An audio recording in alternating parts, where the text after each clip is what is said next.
So I guess I'll just explain it on this run. Maybe I'll do a clip on it. So, of course, just unlock these 3 doors here to get started. I'd also say that before you do this run, you should have a Grim Guzzler key from the bartender in the bar.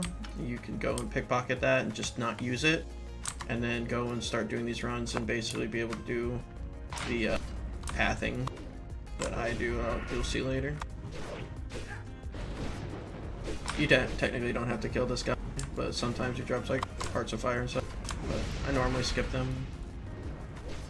But sometimes they're a little annoying because they have a immolate that will pull you out of stealth if you get too close.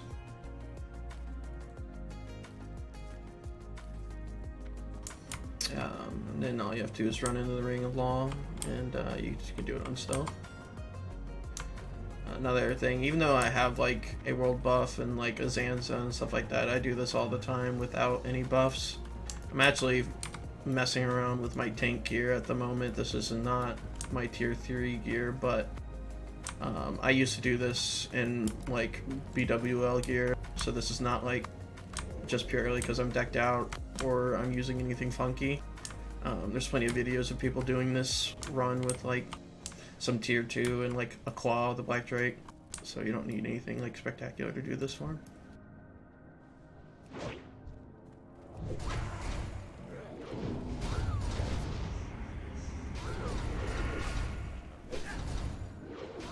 So this one at times can be a little bit harder. You just gotta make sure you sap one. Try to keep the totem down. It does like a decent amount of damage, and because it's like elemental, it ignores like, you know, your defense and all that stuff, so it's gonna do a lot of damage to you. You know, try to interrupt stuff. You kill this guy mainly because he drops a staff that just sells for raw gold. If you're in worse gear, you can always use like blind and whatnot too. You know, be very careful about these guys. They try to run. If you get them like down to like 25%, try to have a point open so that you can stun them with a kidney shot. Now, what I haven't seen any other videos do to quicken this run is I came up with this when I tested it out. It's sort of a pain sometimes because there's normally dogs. But because the dogs have stealth seeing, if there's a dog here, you have to throw a distract to make it turn towards the wall, depending on which side you're going on. Otherwise it will see you, knock you out, and then you have to deal with all of these like things right here, and it can be a pain. Sometimes there's a dog here, sometimes there's not. Normally there is, like I'd say like 80% of the time.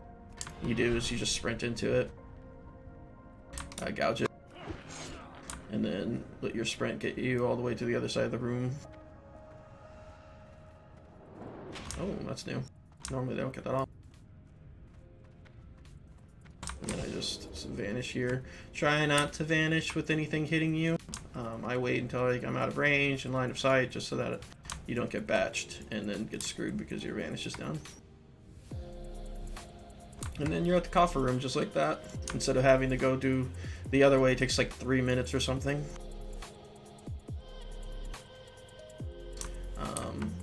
Another thing that's really good for this is this Zandalarian Hero Badge, which you get from the Heart of Fakar.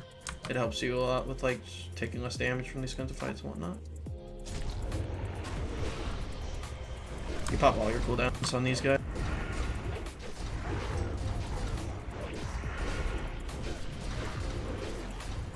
I'm improved exposed armor, so I probably wouldn't use exposed armor. I'd just use a 5-point Viscera instead. Sometimes this guy will Frost Nova you, and you just have to deal with it. If you have a even if you have improved sprint, your sprint would be on cooldown. I don't have improved sprint because I'm just weird like that, and I like to pick up some extra parry and whatnot. In my combat tree, I have dodge and parry. But if you have improved sprint, you could technically use it, but your sprint would be on cooldown unless you happen to go that way that I just came without a dog. Then you could save your sprint, I guess. Maybe you have a way to get rid of a root. These guys can be a little hard, I admit. You might need potions and stuff like that if you're not geared enough for them. or maybe bring world buffs and whatnot. It makes it easier for sure. Also, disenchanting increases the gold per hour of this run by disenchanting all the blues that turn into large brilliance. Be mindful though that not all the blues turn into large brilliance. Like the blue, there's one blue off of the warder here, and all the blues off of the pyromancer don't. They turn into like little small brilliant. So you have to be careful of that. One thing that's probably unique to me, because I feel like most people who have a Thunder Fury can afford to do whatever the heck they want. I don't know, I'm poor. If you happen to have a Thunder Fury, which I feel like is like very few people, that's probably, if anyone who's ever watching a video with a Thunder Fury, you have to be careful about it. If it's equipped, I'm sorry about my dog. If it is equipped during this fight here, if there's a Tarn, like that guy, but he's closer, there's some mobs right there. If this one's a Tarn, the hitbox on the Thunder Fury will pull the entire room, so you have to make sure you unequip it or swap out for something else if you're gonna, you know, fight those guys. You also have to unequip it when you do this part. You'll see in a moment when you open the last door. I have to unequip it because you pull him into the corner here, and if you have your Thunder Fury on, it'll pull the entire room. And I've only managed to kill all these guys by accidentally pulling them once and popping everything I had and like a whole potion, and that's being pretty geared myself, so I'd be mindful, definitely mindful of that. But like I said, I don't think that's a problem most people have, so you know, weird flex, okay, I guess, kind of moment. And if anyone has a question, if I hear about the bag, this is Addy bags. It's pretty good for stacking up all your stuff, even if they're not stackable items. It just lets you know how many you have and how much free space you have. I like it a lot. I used to use whatchamacallit all the time, but I don't know, I just don't use it anymore because all of this, like being able to categorize stuff, has been really helpful.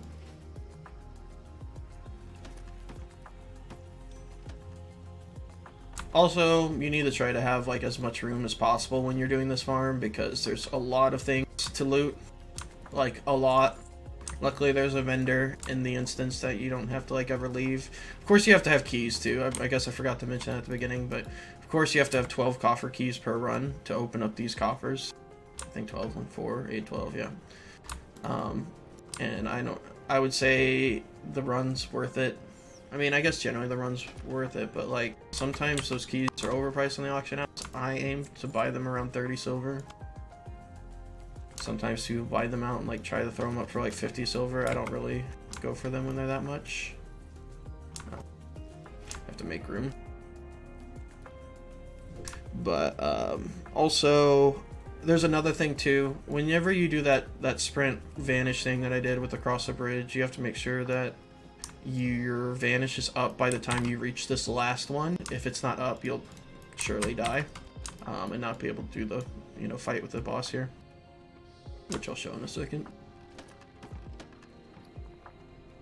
So luckily I spent too much time, I guess, talking and etc. and explaining things, so it's down now, but normally I have like a 30-second cooldown on it by the time I reach the spot. And you just walk over, cheap shot this guy, and then these guys are gonna start running at me. You got vanish before they reach you, or they could vanish bat you.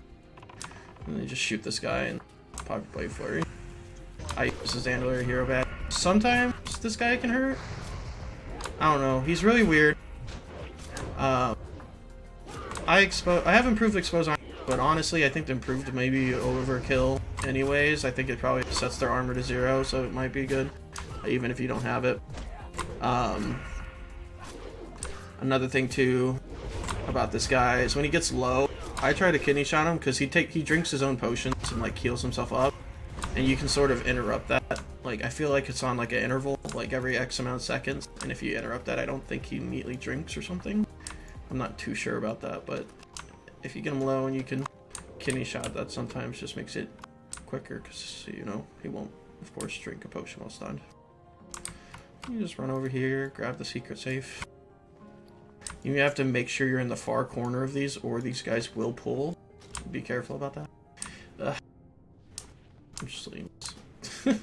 This is why you need to make sure you guys have room before you do this run, because then you're just sitting here deleting stuff, like me.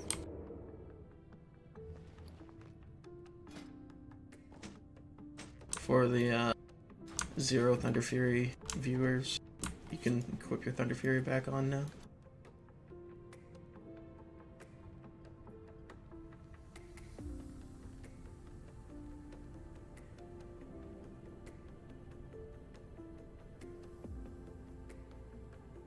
Alright, this is a little cheeky. You gotta make sure that you position yourself like on the left side of this like little like ledge here. Back up until like you bounce off, if you saw me do that.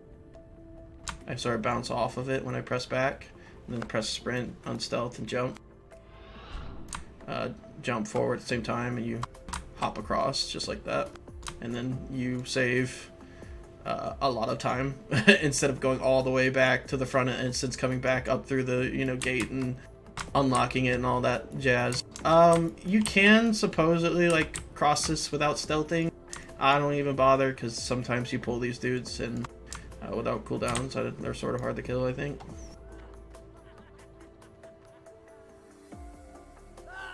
And then you finally reach the vendor if you're dying on bag space, so you can sell all the junk that you have that is vendorable.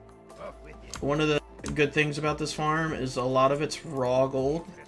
You don't have to rely on the auction house if things are being underpriced or whatever. I mean, make sure that you pickpocket that guy, because remember, we had the key before we even did this instance. You have to get a new one so that you can reset and do it again. This way I can do it because I'm overgeared, but I'll show you how to do it the other way in a second. So if you have enough gear, you can sort of just Blade Fury everything down.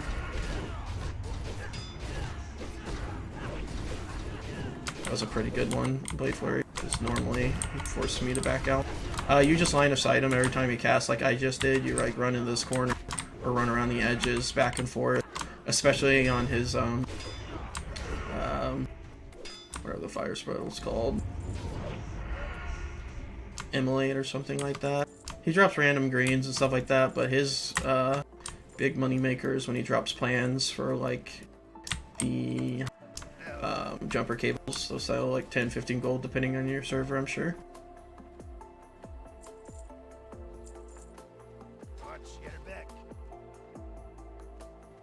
The other way is, if you're not geared enough for this spot, you can like buy the dark iron ale mugs, or the the drink or whatever it's called, off of him.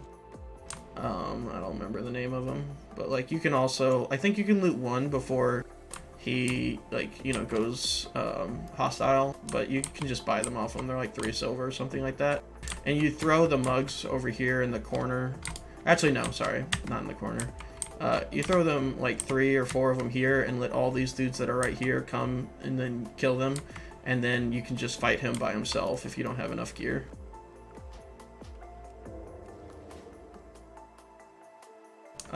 The last part of this run is like if you're super duper geared, or maybe if you run a lot of frost resistance, you pretty much have to have like a solid main hand sword weapon or something for this probably. This is not easy, so you have to be pretty geared to kill Incendius, because he's all elemental damage. Like, he doesn't care about your armor and whatnot. It's like he just like randomly hits you. Like, he can hit you up to 1,000, I think, which is a pain. He also reduces your resistance, so even if you have fire resistance, he's still a pain. Try to always position yourself where, because he can knock you back. If you're positioned in anywhere else other than those spots, he can like knock you off. I didn't pop my Blade Flurry because of the timing on it. I killed the other guys upstairs pretty quickly, but of course pop all your cooldowns to kill him.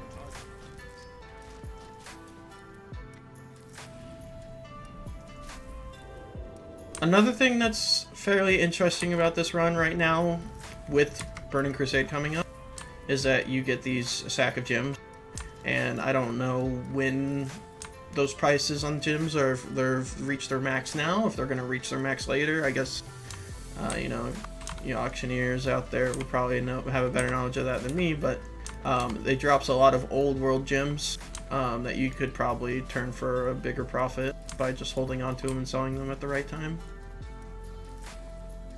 And that's pretty much the entire run. You could have someone in your group reset the instance after you log out, and it'll send you back to the front if you want to make this faster. If you want to, I don't know, if you're just chill and you're not bothering that with anyone and trying not to completely max out the time on this, you just have to run back. Sometimes you can just run through here without any stealth. Sometimes they're like all over the place. It just depends.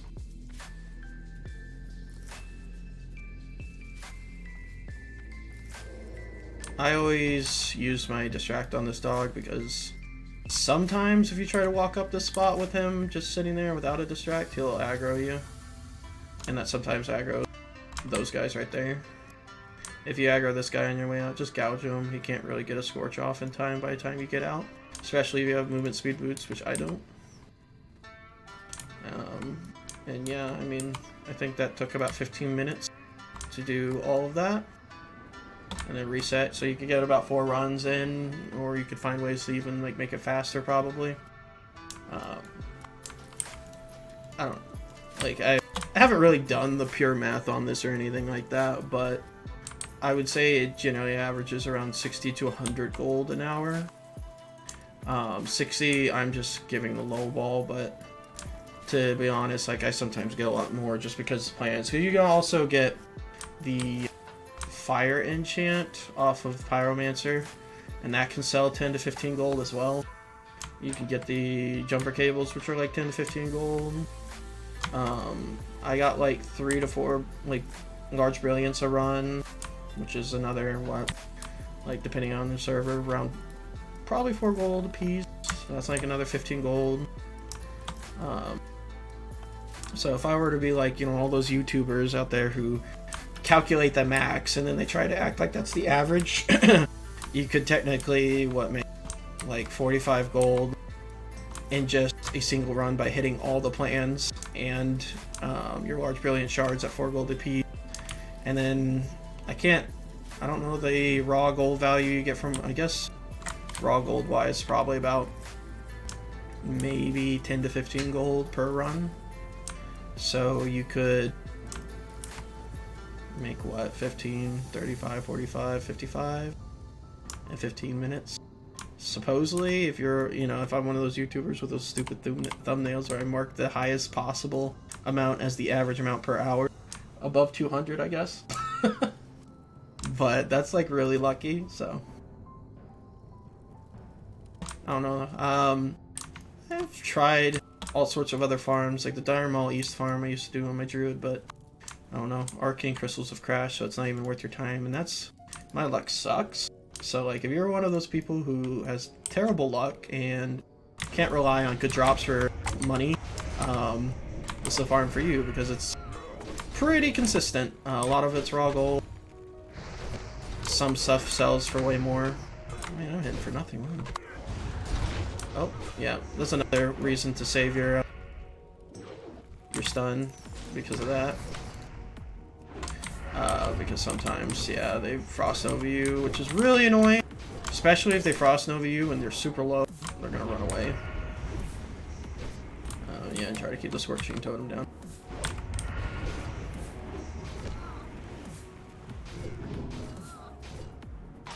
Yeah, I always just try to make sure that they're stunned when they're this low, because they'll start running, and if you can't, like, if you have that frost armor on you, you're not gonna be able to catch up. Speaking of fiery weapon, there you go. I don't even know, like, my thing says 13 gold market price, so yeah, they sell pretty well. On top of that, he drops, like, you know, a staff, and that's 4 raw gold, so.